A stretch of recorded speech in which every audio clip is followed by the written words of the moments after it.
होतो त्यावेळेस एक माझ्या मित्रांनी कविता गायली होती. एक विद्यार्थी संमेलन होतं, योग महोत्सव. त्या योग महोत्सवामध्ये त्यांनी कविता गायली होती आणि मला खरंच आवडली.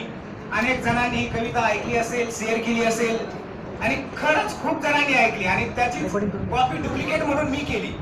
समजलं? व्हिडिओ रेकॉर्डिंग ऐकायची. पिंपळाचं पान जसं उगवताही लाल गे, लाल गे सखे जसे तुझे गाल गे, लाल गे सखे जसे तुझे गाल ग.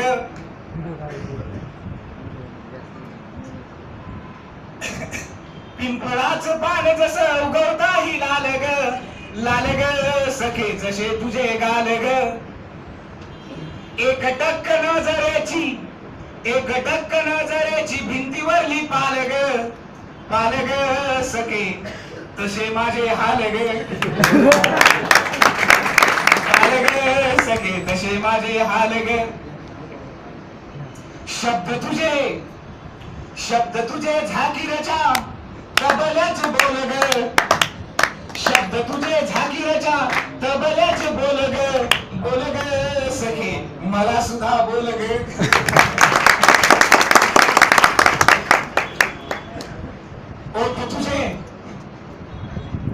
ओठ तुझे मोसंबीची जोडलेली फोड गे,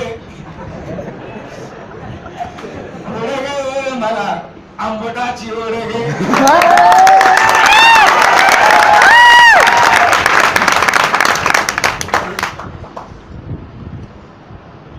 ओढ ग मला आंबटाची ओढ गे. काळ्या काळ्या नागिनीची, ऐकलंय सगळ्यांनी? काळ्या काळ्या नागिनीची मंद मंद चाल ग, चाल ग सखे तसे तुझे बाल ग.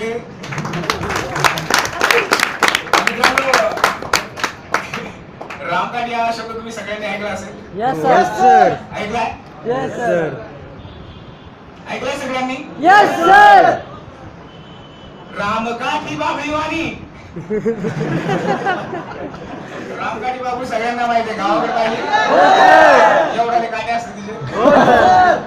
रामकाठी बाबळी वाणी देह तुझा सखा वार गे, वार गे सखी नुसता मुका मार गे.